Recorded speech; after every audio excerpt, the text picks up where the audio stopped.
Partons à présent à Brest, dans l'ouest de la France, où depuis mercredi se tient le One Ocean Summit, un sommet international sur les océans avec des dossiers allant de la décarbonation du transport maritime à la lutte contre la pollution plastique. Plus de 500 personnalités venues de 65 pays et sont présents ce matin les chefs d'État et de gouvernement.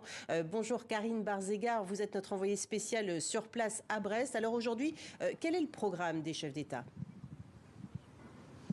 Alors, les chefs d'État qui sont présents ici à Brest, ils sont une quinzaine. Ils sont arrivés hier soir et ils sont réunis en plénière aujourd'hui depuis 9h30 ce matin jusqu'à 14h. Alors, parmi ces chefs d'État, il y a bien sûr Emmanuel Macron, le président français, et des représentants de l'Union européenne comme Charles Michel.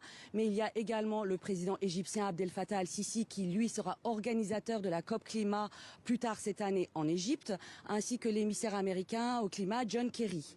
Alors, parmi les thématiques qu'ils vont aborder et on espère des annonces qu'ils vont faire tout à l'heure. Il y a 4 thèmes forts: la pêche illégale, les aires marines protégées, la gouvernance des océans et également la pollution plastique, bien sûr, qui est une pollution humaine qui a un impact à la fois sur les océans et sur la faune et la flore. Alors attention toutefois, puisque à ce sommet, les thématiques ne font pas forcément l'unanimité, notamment les pêcheurs indépendants qui auraient aimé que l'on parle davantage de leur avenir. ONG et société civile manifestent également leur mécontentement aujourd'hui. Absolument. À 9h du matin, il y avait une manifestation organisée ici même à Brest, à l'appel de l'ONG Pleine Mer qui travaille avec les pêcheurs un peu partout, avec les pêcheurs artisanaux un peu partout dans l'Hexagone, et soutenue par Greenpeace et par une myriade d'autres ONG de défense de l'environnement ou du climat.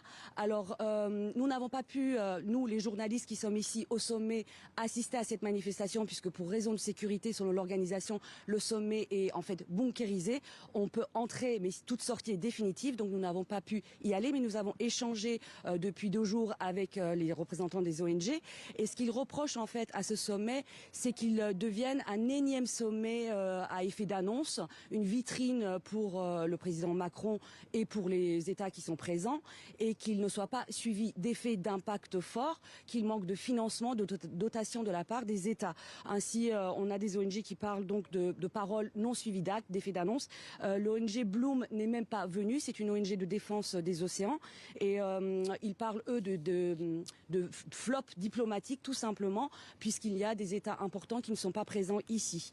Et pour la petite histoire, en fait, cette manifestation a été appelée Don't Look Down, un titre qui est inspiré du film Don't Look Up, qui parle de catastrophe écologique. Alors ces ONG parlent de blue washing notamment, et on a posé la question à Charles Michel qu'on a rencontré ici pour savoir ce qu'il pensait de ce reproche de blue washing qui est fait au sommet en général. Ce sont des moments importants pour changer les choses. Et s'il n'y avait pas eu les différentes COP, il n'y aurait probablement pas eu la prise de conscience générale partout dans le monde qu'il fallait agir maintenant.